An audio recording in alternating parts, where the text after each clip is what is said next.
ಭಾರತೀಯ ಸೇನೆಯಲ್ಲಿ ಸುದೀರ್ಘ 24 ವರ್ಷ ನಿರಂತರ ಸೇವೆ ಸಲ್ಲಿಸಿ ನಿವೃತ್ತಿಯಾಗಿ ಹುಟ್ಟೂರಿಗೆ ಆಗಮಿಸಿದ ನಿವೃತ್ತ ಯೋಧನಿಗೆ ಅದ್ಧೂರಿ ಸ್ವಾಗತ ನೀಡಲಾಯಿತು.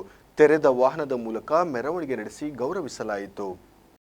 ಭಾರತೀಯ ಸೇನೆಯಲ್ಲಿ ಸುದೀರ್ಘ 24 ವರ್ಷ ನಿರಂತರ ಸೇವೆ ಸಲ್ಲಿಸಿ ನಿವೃತ್ತಿಯಾಗಿ ತನ್ನ ಹುಟ್ಟೂರಿಗೆ ಆಗಮಿಸಿದ ನಿವೃತ್ತ ಸೈನಿಕರಾದ ಸುಬೇದಾರ್ ರಮೇಶ್ ಅನಂತ್ ಪಟ್ಕಾರ್ ಅವರಿಗೆ ಕುಮಟಾದಲ್ಲಿ ಅದ್ಧೂರಿಯಾಗಿ ಸ್ವಾಗತ ಮಾಡಲಾಯಿತು. ಕುಮಟಾ ಪಟ್ಟಣದ ಮಹಾಸತಿ ಕಟ್ಟೆಯ ಬಳಿ ಆಗಮಿಸಿದ ಯೋಧನಿಗೆ ಕುಮಟಾ ಹೊನ್ನಾವರ್ ವಿಧಾನಸಭಾ ಕ್ಷೇತ್ರದ ಶಾಸಕರಾದ ದಿನಕರ್ ಶೆಟ್ಟಿ ಹಾಗೂ ಮಾಜಿ ಸೈನಿಕರ ಸಂಘ ಕುಮಟಾ ಇದರ ನೇತೃತ್ವದಲ್ಲಿ ಸ್ವಾಗತಿಸಿ ಗೌರವಿಸಲಾಯಿತು. ಈ ಸಂದರ್ಭದಲ್ಲಿ ಮಾತನಾಡಿದ ಶಾಸಕರು, ಇವತ್ತಿನ ಕಾಲದಲ್ಲಿ ಕಷ್ಟದ ಜೀವನ ಅಂದರೆ ಅದು ಯೋಧರ ಜೀವನವಾಗಿದೆ. ಇತ್ತೀಚೆಗೆ ಕಾಶ್ಮೀರದ ಪಹಲ್ಗಾಮ್ನಲ್ಲಿ ನಡೆದ ಹತ್ಯಾಕಾಂಡದ ನಂತರ ಆಪರೇಷನ್ ಸಿಂಧೂರ ಕಾರ್ಯಾಚರಣೆಯ ಮೂಲಕ ಅದಕ್ಕೆ ತಕ್ಕ ಉತ್ತರ ನೀಡಲಾಯಿತು. ಆದರೂ ಸಹ ಮಳೆ, ಚಳಿ, ಬಿಸಿಲನ್ನೂ ಲೆಕ್ಕಿಸದೆ ಗಡಿಯಲ್ಲಿ ದೇಶವನ್ನ ಕಾಯುವ ಸೈನಿಕರ ಕಾರ್ಯ ಮೆಚ್ಚಲೇಬೇಕು ಎಂದರು.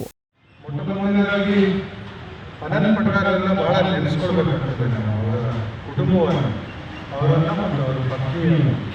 ಯಾಕೆಂತ ಹೇಳಿದ್ರೆ ಇವತ್ತು ಬಹಳ ಕಷ್ಟದ ಜೀವನ ಅಂತ ಹೇಳಿದ್ರೆ ಯೋಧರ ಜೀವನ. ಬಹುಶಃ ತಾವೆಲ್ಲ ಇತ್ತೀಚೆಗಾಗಿ ನೋಡ್ತಾನೆ ಇದ್ದೀರಿ, ಕಾಶ್ಮೀರದ ಪಹಲ್ಗಾಮ್ನಲ್ಲಿ ಏನಾಯಿತು ಇದೆಲ್ಲ ನಾವು ನೋಡಿದಂಥ ಸಂದರ್ಭದಲ್ಲಿ ಬಹುಶಃ ಆ ದಿನ ನಮ್ಮ ರಮೇಶ್ ಪಟ್ಕಾರ್ ಅವರ ಕುಟುಂಬದವರು ನಿದ್ರೆ ಮಾಡಲಿಕ್ಕೆ ಇಲ್ಲ, ಬಹಳ ನೋವಿನ ನೆನಪು. ಬಹುಶಃ ಪ್ರಾರಂಭ ದಿನದಿಂದ ಇಲ್ಲಿ ತನಕ ಯಾವಾಗ ಅವರು ನಿವೃತ್ತಿಯಾಗಿ ಮನೆಗೆ ಬಂದರು ಆವತ್ತು ಬಹುಶಃ ಅನಂತ್ ಪಟ್ಕಾರ್ ಅವರು ನಿಂತಿಸಿದ್ರು. ಬಹುಶಃ ತಾವು ಪುಣ್ಯವಂತ ಅನ್ನುವಂಥ ಭಾವನೆ ಬಹುಶಃ ಅವರಿಗೆ ಬಂದಿರಬಹುದು ಅಂತ ನನಗೆ ಅನಿಸ್ತಾ ಇದೆ. ಯಾಕಂದರೆ ಇವತ್ತು ನಾನು ಅನೇಕ ಸಂದರ್ಭದಲ್ಲಿ ನಾನು ಹೇಳಿದ್ದೇನೆ, ಇಡೀ ನಮ್ಮ ದೇಶದಲ್ಲಿ ನಾವೆಲ್ಲ ಹಬ್ಬ ಹರಿದಿನಗಳನ್ನು ಮಾಡಿದಂಥ ಸಂದರ್ಭದಲ್ಲಿ ನಮ್ಮ ಮನೆಯಲ್ಲಿ ಮದುವೆ ಇರ್ಬೋದು, ಮುಂಜಿ ಇರ್ಬೋದು, ಅದೆಲ್ಲವೂ ನಿರಾಳವಾಗಿ ಆಗ್ತಾ ಇದೆ ಅಂತ ಹೇಳಿದರೆ ರಮೇಶ್ ಪಟ್ಕಾರ್ ಅಂತ ಸಾವಿರಾರು ವೀರ ಯೋಧರು ನಮ್ಮ ಗಡಿಯನ್ನು ಕಾಯ್ತಾ ಇರುವುದು. ರಾತ್ರಿ ಹಗಲು, ಚಳಿ, ಮಳೆ, ಬಿಸಿಲು ಯಾವುದನ್ನೂ ಲೆಕ್ಕಿಸದೆ ನಮ್ಮ ದೇಶ ಮುಖ್ಯ ಎನ್ನುವಂಥ ಒಂದೇ ಒಂದು ಭಾವನೆಯಿಂದ ತಮ್ಮ ಜೀವ ಪಣ ಕೊಟ್ಟು ನಮ್ಮೆಲ್ಲರ ಪರವಾಗಿ ನಮ್ಮ ದೇಶ ಒಳ್ಳೆಯ ದೇಶ ಆಗಬೇಕು ಭಾರತ ಎನ್ನುವಂಥ ಒಂದೇ ಒಂದು ಉದ್ದೇಶದಿಂದ ತನ್ನ ಕುಟುಂಬವನ್ನು ಇಲ್ಲೇ ಬಿಟ್ಟು ಗಡಿಯಲ್ಲಿ ಕಾದು ಇವತ್ತು ನಿವೃತ್ತಿಯಾಗಿ ಬಂದಿದ್ದಾರೆ. ದೇವರವರಿಗೆ ಖಂಡಿತವಾಗಿ ಅವರಿಗೆ, ಅವರ ಮನೆಯವರಿಗೆ, ಅವರ ಕುಟುಂಬದವರಿಗೆ ನಮ್ಮ ಮಹಾಸತಿ ದೇವರು ಇನ್ನೂ ಹೆಚ್ಚಿನ ಅನುವು ಮಾಡಿಕೊಡಬೇಕು ಎನ್ನುವಂಥದ್ದನ್ನು ಈ ಒಂದು ಸಂದರ್ಭದಲ್ಲಿ ಹೇಳ್ತಾ ಅವರ ಮುಂದಿನ ಜೀವನ ಇನ್ನೂ ಸುಖಮಯವಾಗಲಿ ಎನ್ನುವಂಥದ್ದನ್ನು ಭಗವಂತನಲ್ಲಿ ನಾನು ಪ್ರಾರ್ಥನೆಯನ್ನು ಮಾಡಿಕೊಳ್ಳೋದ್ರ ಜೊತೆಗೆ ಈ ಒಂದು ಒಳ್ಳೆಯ ಸಂಪ್ರದಾಯವನ್ನು ಹಮ್ಮಿಕೊಂಡಂಥದ್ದು ಈ ಸಂಘಟಕರಿಗೂ ಒಂದು ಧನ್ಯವಾದಗಳು ಹೇಳಬೇಕಾಗುತ್ತೆ. ಅದರ ಜೊತೆ ನಮ್ಮ ಅಡ್ವೊಕೇಟ್ ವಿನಾಯಕ್ ಪಟ್ಕಾರ್ ಅವರ ನೇತೃತ್ವದಲ್ಲಿ ಯಾರೇ ವೀರ ಯೋಧರು ನಿವೃತ್ತಿ ಹೊಂದ್ತಾರೆ ಅವರನ್ನು ಸನ್ಮಾನ ಮಾಡುವಂಥ ಒಂದು ಒಳ್ಳೆಯ ಕಾರ್ಯಕ್ರಮವನ್ನು ಮಾಡ್ತಾ ಬಂದಿದ್ದಾರೆ. ಹಾಗಾಗಿ ಅವರಿಗೂ ಒಂದು ಅಭಿನಂದನೆಗಳನ್ನು. ನಿವೃತ್ತ ಯೋಧ ರಮೇಶ್ ಅನಂತ್ ಪಟ್ಕಾರ್ ಮಾತನಾಡಿ, ದೇಶ ಸೇವೆ ಮಾಡಿ ಊರಿಗೆ ಮರಳಿದ ಯೋಧರಿಗೆ ಈ ರೀತಿ ಅದ್ಧೂರಿ ಸ್ವಾಗತ ಮಾಡುತ್ತಿರುವುದು ಕುಮಟಾದ ಜನರ ಹಿರಿಮೆಯನ್ನ ಎತ್ತಿ ತೋರಿಸುತ್ತದೆ. ಈ ರೀತಿಯಾಗಿ ನಿವೃತ್ತ ಯೋಧರಿಗೆ ಸನ್ಮಾನಿಸಿ ಸ್ವಾಗತಿಸುವುದು ತುಂಬಾ ಖುಷಿ ತಂದಿದೆ. ಗಡಿಯಲ್ಲಿ ದೇಶವನ್ನ ಕಾಯುವ ಕೆಲಸ ಮಾಡುವ ಪ್ರತಿಯೊಬ್ಬ ಯೋಧನಿಗೂ ಈ ರೀತಿಯ ಸನ್ಮಾನ ಸಿಕ್ಕಿದರೆ ಅದು ಅವರಿಗೆ ಇನ್ನಷ್ಟು ಖುಷಿ ಸಿಗುತ್ತದೆ. ನನಗೆ ಸೇನೆಯನ್ನ ಸೇರಲು ಸಹಾಯ ಸಹಕಾರ ನೀಡಿದವರನ್ನ ಈ ಸಂದರ್ಭದಲ್ಲಿ ಸ್ಮರಿಸಿದರು.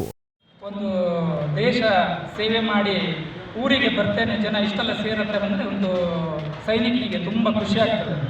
ಯಾಕಂದರೆ ಇವತ್ತು ಗಡಿಯಲ್ಲಿ ನಿಂತು ನ್ಯೂಸ್ಗಳಲ್ಲಿ ಎಲ್ಲದರಲ್ಲೂ ಜನ ಸೈನಿಕರು ನೋಡ್ತಾ ಇರ್ತಾರೆ, ಇಂಥವ್ರು ಸೇವಾ ನಿವೃತ್ತಿ ಆದಮೇಲೆ ಈ ಥರ ಸನ್ಮಾನ ಮಾಡ್ತಾರೆ ಅಂತ. ಅದು ಗಡಿಯಲ್ಲಿ ನಿಂತವರಿಗೆ ಒಂಥರ ಸ್ಫೂರ್ತಿ ಬರುತ್ತೆ. ಅದೇ ರೀತಿ ಎಲ್ಲ ಸಂಘಟನೆಗಳು ಸೇರಿ ಈ ಥರ ಒಂದು ಸಮಾರೋಹವನ್ನು ಮಾಡೋದ್ರಿಂದ ಭಾರಿ ಸೈನಿಕರಿಗೆ ತುಂಬ ಖುಷಿ ಆಗ್ತದೆ. ಮತ್ತು ನಾನು ಸೈನ್ಯಕ್ಕೆ ಸೇರಲಿಕ್ಕೆ ನಮ್ಮ ಗುರುಗಳಾದ ಡಾಕ್ಟರ್ ವಿ ಎಂ ಪೈ ಅವರವರು ಸ್ಫೂರ್ತಿದಾಯಕ ಅಂತ ಹೇಳಲಿಕ್ಕೆ ನಾನು ಈ ಸಮಯದಲ್ಲಿ ಬಯಸ್ತೇನೆ. ಯಾಕಂದರೆ ನಾನು NCCಯಲ್ಲಿ ಮಾಡುವಾಗ ಸರ್ಟಿಫಿಕೇಟ್ ನಾನು ಹೋಗೋದಿಲ್ಲ ಅಂತಂದರು. ಅವರು ಇಲ್ಲ ನೀನು ಮಾಡು, ಅದು ನಿನಗೆ ಮುಂದೆ ಒಳ್ಳೆ ಉಪಯೋಗಕ್ಕೆ ಬರ್ತದೆ ಅಂತ ಹೇಳಿ, ನಾನು ಆ್ಯಕ್ಚುಲಿ ಆರ್ಟ್ಸ್ ಸ್ಟೂಡೆಂಟ್, ಅದು ನಾನು ಹೋಗಿರೋದು ಸೈನ್ಸ್ ಬೇಸ್ ಟೆಕ್ನಿಕಲ್ ಗ್ರೂಪು. ಹಾಗಾಗಿ ನಾನು ಯಾವಾಗ ಅಂದ್ಕೊಂಡಿರಲಿಲ್ಲ ನಮ್ಮ ಆರ್ಟ್ಸ್ನವರಿಗೆ ಸೈನ್ಸ್ ಗ್ರೂಪಲ್ಲಿ ಆ ಥರ ಟೆಕ್ನಿಕಲ್ ಸಿಗ್ತದೆ ಅಂತ. ಅದರಲ್ಲಿ ನಮ್ಮ ಸರ್ದು ಪ್ರಯತ್ನ ತುಂಬ ಇದೆ. ಅವರು ನನಗೆ ಸಪೋರ್ಟ್ ಮಾಡಿ ನೀನು ಹೋಗು ಅಂತ ತುಂಬ ಸಪೋರ್ಟ್ ಮಾಡಿದ್ದಾರೆ. ಅವರು ಸಪೋರ್ಟ್ ಮಾಡೋದ್ರಿಂದ ಇವತ್ತು ನಾನು ಎದುರಿಗೆ ನಿಂತೇನೆ. ಹೇಳಬೇಕಂದ್ರೆ ಈ ಸಂದರ್ಭದಲ್ಲಿ ಡೆಲ್ಲಿಯಲ್ಲಿ ಒಂದು ವಿದೇಶ ಮಂತ್ರಾಲಯಕ್ಕೆ ಒಂದು ಕಾಂಪಿಟೇಷನ್ ಇರುವಾಗ 2000ರಿಂದ 3000 ಜನ ಕಾಂಪಿಟೇಟರ್ ಇರುವಾಗ ನಾವು ದಕ್ಷಿಣ ಭಾರತದಲ್ಲಿ ಪ್ರಪ್ರಥಮವಾಗಿ ಹೈಯೆಸ್ಟ್ ಮಾರ್ಕಲ್ಲಿ ಸೆಲೆಕ್ಟ್ ಆದನು ಅಂದರೆ ನಾನು. ಆದರೆ ನಾನು ಹೆಚ್ಚಾಗಿ ಸರ್ವಿಸ್ ಮಾಡೋದು ಸಿಗ್ನಲಲ್ಲಿ.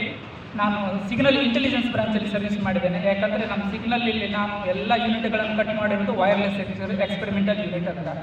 ಅದು ಹೆಚ್ಚಾಗಿ ನಮ್ಮ ದೇಶಕ್ಕೆ ಗುಪ್ತಚರ ಸಂಸ್ಥೆಯಾಗಿ ಕೆಲಸ ಮಾಡ್ತದೆ. ಅಂಥದ್ರಲ್ಲಿ ನಾನು ಅಫ್ಘಾನಿಸ್ತಾನದಲ್ಲಿ ನನಗೆ ವಿದೇಶ ಮಂತ್ರಾಲಯದಲ್ಲಿ 3 ವರ್ಷ ಸೇವೆ ಸಲ್ಲಿಸಲಿಕ್ಕೆ ಅಫ್ಘಾನಿಸ್ತಾನಕ್ಕೆ ಕಳಿಸಿದ್ದಾರೆ. ಅಂಥದ್ರಲ್ಲಿ ನಾನು ಈಗ ಲಾಸ್ಟ್ ತಾಲಿಬಾನ್, ನಿಮಗೆ ಗೊತ್ತಿರ್ಬೋದು, ತಾಲಿಬಾನ್ ಸರ್ಕಾರ ಅಫ್ಘಾನಿಸ್ತಾನವನ್ನು ಇದು ಮಾಡ್ಕೊಂಡು ಬಂದಮೇಲೆ ನಮ್ಮ ಭಾರತೀಯ ಜನರು ಅಲ್ಲಿಂದ, ಯಾಕಂದರೆ ಅದನ್ನು ಅವ್ರಿಗೆ ಗೊತ್ತಿದೆ ಇಂಟರ್ನ್ಯಾಷನಲಿ ಅವ್ರಿಗೆ ಸಪೋರ್ಟ್ ಮಾಡೋಕ್ಕಾಗೋದಿಲ್ಲ ಅಂತ ಎಲ್ಲವರಿಗೆ ತಂದಿದ್ದಾರೆ. ಆದರೂ ಈಗ ಕೋರ್ಸ್ಗಳಿದೆ ಅಲ್ಲಿ. ಅಂಥ ಸಂದರ್ಭದಲ್ಲಿ ನಾನು 3 ವರ್ಷ ಅಲ್ಲಿ ಕೆಲಸ ಮಾಡಿ ಬಂದಿದ್ದೇನೆ.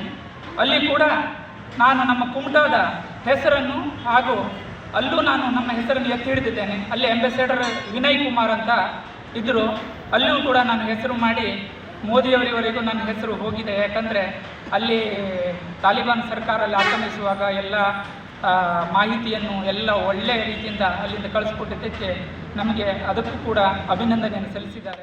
ಈ ಸಂದರ್ಭದಲ್ಲಿ ತನ್ನ ಊರಿಗೆ ಆಗಮಿಸಿದ ನಿವೃತ್ತ ಯೋಧ ರಮೇಶ್ ಅನಂತ್ ಪಟ್ಕಾರ್ ಅವರನ್ನ ತೆರೆದ ವಾಹನದಲ್ಲಿ ಮಹಾಸತಿ ಕಟ್ಟೆ ಸರ್ಕಲ್ನಿಂದ ಮಾಸೂರಿನವರೆಗೆ ಮೆರವಣಿಗೆಯ ಮೂಲಕ ಕರೆದೊಯ್ಯಲಾಯಿತು. ಈ ಸಂದರ್ಭದಲ್ಲಿ ಕುಮಟಾ ಮಾಜಿ ಸೈನಿಕರ ಸಂಘದ ಸದಸ್ಯರು, ರಮೇಶ್ ಅವರ ಧರ್ಮಪತ್ನಿ, ಕುಟುಂಬದವರು ಮತ್ತು ಊರಿನ ಸಮಸ್ತ ನಾಗರಿಕರು ಹಾಜರಿದ್ದರು.